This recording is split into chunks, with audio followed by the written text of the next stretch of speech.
I'm Yashwant from Daily Talk. The weather's so awesome. It's a very nice climate, right? Do you always use the word wait? If somebody's at the door, wait. If somebody's calling you, wait. If somebody is on the call, wait.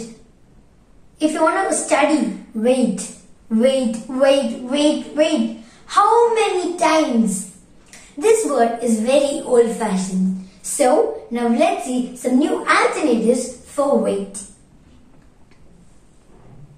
First one, hang on. Hang on, I'll join you. Second one, hold on. Hold on, I'll talk to you. Third one, just a moment, I'll study. Fourth one, and that's the final one. Give me a second, I'll get the data for you.